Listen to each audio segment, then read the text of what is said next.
ओम नमः शिवाय। शिवजी सदा सहाय। ओम नमः शिवाय। गुरुजी सदा सहाय। जय गुरुजी महाराज। अनंतम अनंतम शुक्राना गुरुजी महाराज। श्री शिव महापुराण कैलाश संहिता अध्याय 17 से लेकर 19 तक। स्कंद जी कहते हैं, मुने अब महावाक्य प्रस्तुत किए जाते हैं। प्रज्ञानम ब्रह्म, अहम ब्रह्मास्मि, तत्त्वमसि, अयमात्मा ब्रह्म, ईशा वास्यमिदं सर्वं, प्राणोऽस्मि, प्रज्ञानात्मा, यद्वेह तद्मुत्र तदिन्वः, अन्यदेव तद्विद्विता तथो अविदिता दधि, एष तः आत्मानमृत सह यश्चाम पुरुषो यश्चासावादित्ये सह एकः, अहमस्मि परम ब्रह्म परात्परम्, वेद शास्त्र गुरुणाम तु स्वमानंद लक्षणम, सर्वभूत स्थितं ब्रह्म तदेवाहं न संशयः, तत्त्वस्य प्राणोऽस्मि, पृथ्व्याः प्राणोऽस्मि, अपां च प्राणोऽस्मि, तेजश्च प्राणोऽस्मि, वायुश्च प्राणोऽस्मि, आकाशस्य प्राणोऽस्मि, त्रिगुणस्य प्राणोऽस्मि, सर्वोहम सर्वात्मा को संसारी यद्भूतम यच् भवम यद्वर्तमान सर्वात्मत्वा द्वितीयो अहम, सर्वम खलिदम ब्रह्म, सर्वोहम विमुक्तो अहम, यो असो सोऽहम, हंसः सोऽहमस्ति। इस प्रकार सर्वत्र चिंतन करें। अब इन महावाक्यों का भावार्थ कहते हैं। प्रज्ञानम ब्रह्म का वाक्यार्थ पहले ही समझाया जा चुका है। अब अहम ब्रह्मास्मि का अर्थ बताया जाता है। शक्ति स्वरूप अथवा शक्ति युक्त परमेश्वर ही अहम पद के अर्थभूत हैं। आकार सब वर्णों का अग्रगण्य परम प्रकाश शिव रूप है। हकार व्योम स्वरूप होने के कारण उसका शक्ति रूप से वर्णन किया गया है। शिव और शक्ति के संयोग से सदा आनंद उदित होता है। मकार उसी आनंद का बोधक है। ब्रह्म शब्द से शिव शक्ति की सर्वरूपता स्पष्ट ही सूचित होती है। पहले ही इस बात का उपदेश किया गया है कि वह शक्तिमान परमेश्वर मैं हूं, ऐसी भावना करनी चाहिए। अब तत्त्वमसि का अर्थ कहते हैं। तत्त्वमसि, इस वाक्य में तत्व पद का वही अर्थ है जो सोहम अस्मि में सह पद का अर्थ बताया गया है। अर्थात तत्व पद शक्यात्मक परमेश्वर का ही वाचक है। अन्यथा सोहम इस वाक्य में विपरीत अर्थ की भावना हो सकती है, क्योंकि अहम पद पुल्लिंग है, अतः सह के साथ उसका अन्वय हो जाएगा, परंतु तत्पद नपुंसक है और त्वम पुल्लिंग, अतः परस्पर विरोधी लिंग होने के कारण उन दोनों में अन्वय नहीं हो सकता। जब दोनों का अर्थ शक्तिमान परमेश्वर होगा, तब अर्थ में समान लिंगता होने से अन्वय में अनुपत्ति नहीं होगी। यदि ऐसा न माना जाए तो स्त्री पुरुष रूप जगत का कारण भी किसी और ही प्रकार का होगा। इसलिए सोहमस्मि का सह और तत्त्वमसि का तत्, ये दोनों समानार्थक हैं। इन महावाक्यों के उपदेश से एक ही अर्थ की भावना विधान है। अब अयम आत्मा का अर्थ बताया जाता है। अयम आत्मा ब्रह्म, इस वाक्य में अयम और आत्मा ये दोनों पद पुल्लिंग रूप हैं, अतः यहाँ अन्वय में बाधा नहीं है। अयम शक्तिमान परमेश्वर, आत्मा ब्रह्म है, यह इस वाक्य का तात्पर्य है। अब ईशावास्यमिदं सर्वम का भावार्थ बता रहे हैं। परमेश्वर से रक्षणीय होने के कारण यह संपूर्ण जगत उनसे व्याप्त है। अब प्राणोऽस्मि, प्रज्ञानात्मा और यदेवेह तदमुत्रः, इन वाक्यों के अर्थ पर विचार किया जाता है। मैं प्रज्ञान स्वरूप प्राण हूं। यहाँ प्राण शब्द परमेश्वर का ही वाचक है। जो यहाँ है वह वहां है, ऐसा चिंतन करें। यहाँ यत तत् का अर्थ क्रमशः यह और सह है, अर्थात जो परमात्मा यहाँ है वह परमात्मा वहां है, ऐसा सिद्धांत पक्ष का अवलंबन करने वाले विद्वानों ने कहा है। उपर्युक्त वाक्य में यदमूत्र तदन्विन्यहि, इस वाक्यांश का भाव यह है कि योह मूत्र सह एह स्थितः, अर्थात जो परमात्मा वहां परलोक में स्थित है वही यहाँ इस लोक में भी स्थित है।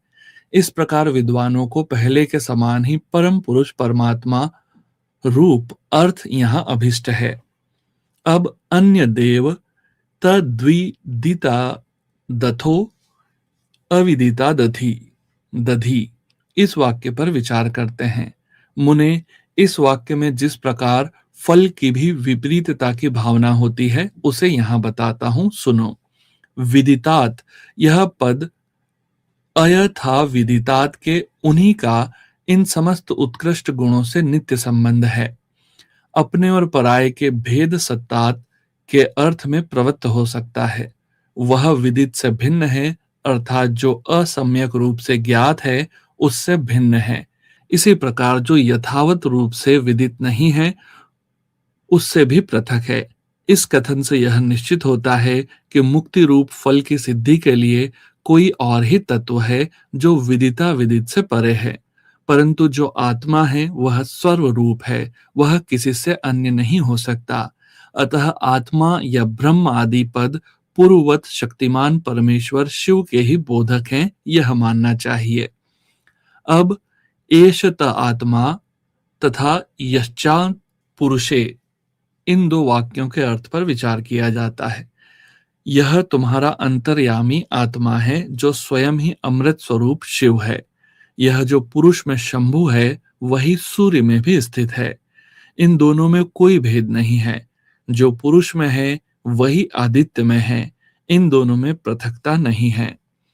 वह तत्व एक ही है, उसी को स्वरूप कहा गया है। पुरुष और आदित्य, इन दो उपाधियों से युक्त जो अर्थ किया जाता है वह औपचारिक है। उन शंभुनाथ को सब श्रुतियां हिरण्यमय बताती हैं। हिरण्यवाहने नमः, इसमें जो बाहु शब्द है वह सब अंगों का उपलक्षण है, अन्यथा उसे हिरण्यपति कहना किसी भी यत्न से संभव नहीं होता।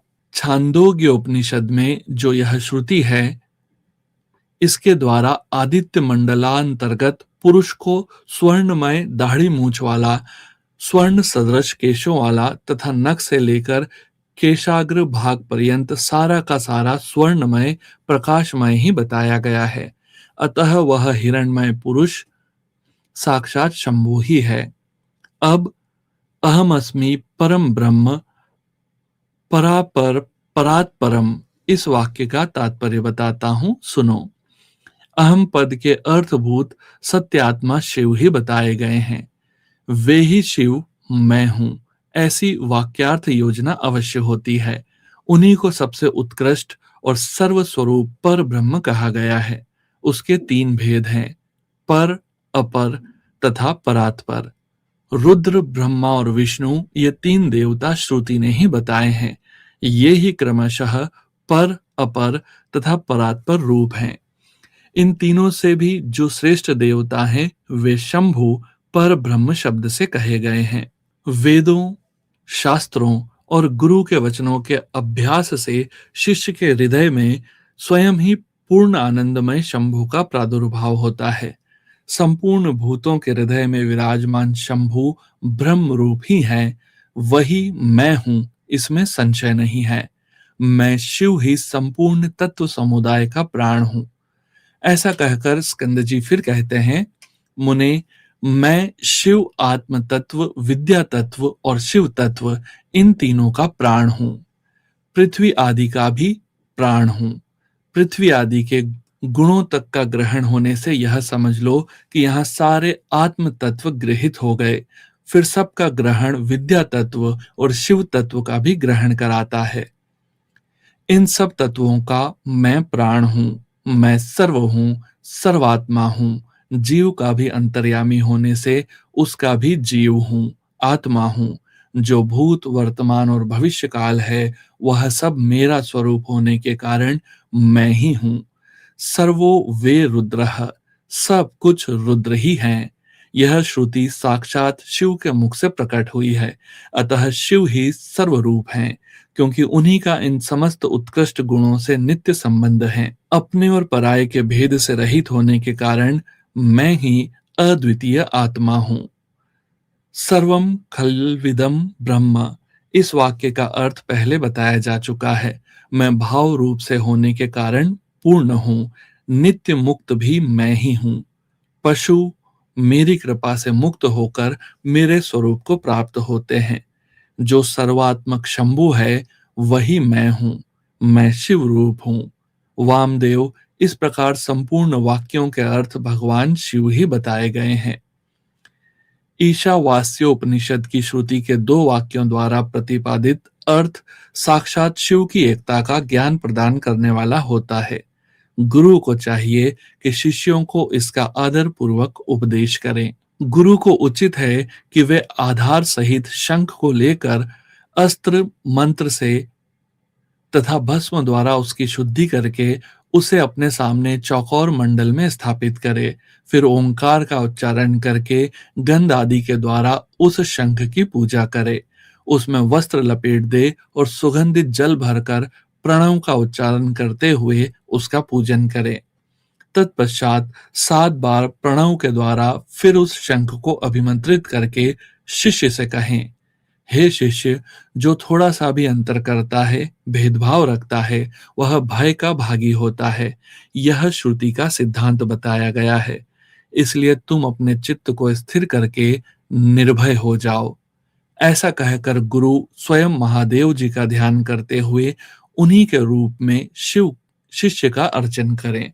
शिष्य के आसन की पूजा करके उसमें शिव के आसन और शिव की मूर्ति की भावना करें। फिर सिर से पैर तक सद्योजात आदि 5 मंत्रों का न्यास करके मस्तक, मुख और कलाओं के भेद से प्रणव की कलाओं का भी न्यास करें। शिष्य के शरीर में 38 मंत्र रूपा प्रणव की कलाओं का न्यास करके उसके मस्तक पर शिव का आवाहन करें। तत्पश्चात स्थापनी आदि मुद्राओं का प्रदर्शन करें। फिर अंग न्यास करके आसन पूर्वक षोडश उपचारों की कल्पना करें। खीर का नैवेद्य अर्पण करके ओम स्वाहा का उच्चारण करें। कुल्ला और आचमन कराएं। अर्घ्य आदि देकर क्रमशः धूप दीप आदि समर्पित करें। शिव के 8 नामों से पूजन करके वेदों के पारंगत ब्राह्मणों के साथ ब्रह्म विदाप्तनोति परम इत्यादि ब्रह्मानंदवल्ली के मंत्रों को तथा भूगर्वे वारुणी इत्यादि भृगुवल्ली के मंत्रों को पढ़े। तत्पश्चात यो देवानाम प्रथमम पुरस्तात् से लेकर तस्य प्रकृति लीनस्य यह परः सह परम महेश्वरः तक महानारायण उपनिषद के मंत्रों का पाठ करें। इसके बाद शिष्य के सामने कल्हार आदि की बनी हुई माला लेकर खड़े हो गुरु शिव निर्मित पंचासिक शास्त्र के सिद्धि स्कंद का धीरे धीरे जप करें। अनुकूल चित्त से पूर्ण हम इस मंत्र तक का जप करके गुरु उस माला को शिष्य के कंठ में पहना दे। तदंतर ललाट में तिलक लगाकर संप्रदाय के अनुसार उसके सर्वांग में विधिवत चंदन का लेप कराएं। तत्पश्चात गुरु प्रसन्नता पूर्वक श्रीपाद युक्त नाम लेकर शिष्य को छत्र और चरण पादुका अर्पित करें। उसे आख्यान देने तथा आवश्यक कर्म आदि के लिए गुरुवासन ग्रहण करने का अधिकार दें। फिर गुरु अपने उस शिव रूपी शिष्य पर अनुग्रह करके कहें, तुम सदा समाधिस्थ रहकर मैं शिव हूं इस प्रकार की भावना करते रहो। यूं कहकर वह स्वयं शिव को नमस्कार करे। फिर संप्रदाय के मर्यादा के अनुसार दूसरे लोग भी उसे नमस्कार करें। उस समय शिष्य उठकर गुरु को नमस्कार करे। अपने गुरु के गुरु को और उनके शिष्यों को भी मस्तक झुकाएं। इस प्रकार नमस्कार करके सुशील शिष्य जब मौन और विनीत भाव से गुरु के समीप खड़ा हो, तब गुरु स्वयं उसे इस प्रकार का उपदेश दें, बेटा, आज से तुम समस्त लोगों पर अनुग्रह करते रहो। यदि कोई शिष्य होने के लिए आए तो पहले उसकी परीक्षा कर लो, फिर शास्त्र विधि के अनुसार उसे शिष्य बनाओ। राग आदि दोषों का त्याग करके निरंतर शिव का चिंतन करते रहो। श्रेष्ठ संप्रदाय के सिद्ध पुरुषों का संग करो, दूसरों का नहीं। प्राणों पर संकट आ जाए तो भी शिव का पूजन किए बिना कभी भोजन न करो। गुरु भक्ति का आश्रय ले सुखी रहो, सुखी रहो। मुनीश्वर वामदेव, तुम्हारे स्नेहवश अत्यंत गोपनीय होने पर भी मैंने यह योग पट्ट का प्रकार तुम्हें बताया है। ऐसा कहकर स्कंद जी ने यतियों पर कृपा करके उनसे सन्यासियों के क्षौर और स्नान विधि का वर्णन किया। श्री शिव महापुराण कैलाश संहिता अध्याय 17 से लेकर 19 तक संपूर्ण। गुरु प्यारी संगत जी, जो 22 महावाक्य बताए गए थे स्टार्टिंग में, उन महावाक्यों का हिंदी में साधारण अर्थ इस प्रकार समझना चाहिए, ऐसा अंकित है। पहला, ब्रह्म उत्कृष्ट ज्ञान स्वरूप अथवा चैतन्य रूप है। वह ब्रह्म मैं हूं, वह ब्रह्म तू है, यह आत्मा ब्रह्म है, यह सब ईश्वर से व्याप्त है। मैं प्राण हूं, प्रज्ञान स्वरूप हूं। जो पर ब्रह्म यहाँ है वही वहां है, वहां भी है। जो वहां है वही यहाँ भी है। जो परलोक में है वह इस लोक में भी है। वह ब्रह्म विदित अर्थात ज्ञात वस्तुओं से भिन्न है और अविदित अर्थात अज्ञात से भी ऊपर है। वह तुम्हारा आत्मा अंतर्यामी अमृत है। वह जो यह पुरुष में है और वह जो यह आदित्य में है, एक ही है। मैं परस्पर स्वरूप परात्पर पर ब्रह्म हूँ। वेदों, शास्त्रों और गुरुजनों के वचनों से स्वयं ही हृदय में आनंद स्वरूप ब्रह्म का अनुभव होने लगता है। जो संपूर्ण भूतों में स्थित है वही ब्रह्म मैं हूं, इसमें संशय नहीं है। मैं तत्व का प्राण हूं, पृथ्वी का प्राण हूं, मैं जल का प्राण हूं, तेज का प्राण हूं, वायु का प्राण हूं, आकाश का प्राण हूं, मैं त्रिगुण का प्राण हूं, मैं सब हूं, सर्वरूप हूं, संसारी जीवात्मा हूं। जो भूत, वर्तमान और भविष्य है वह सब मेरा ही स्वरूप होने के कारण मैं अद्वितीय परमात्मा हूं।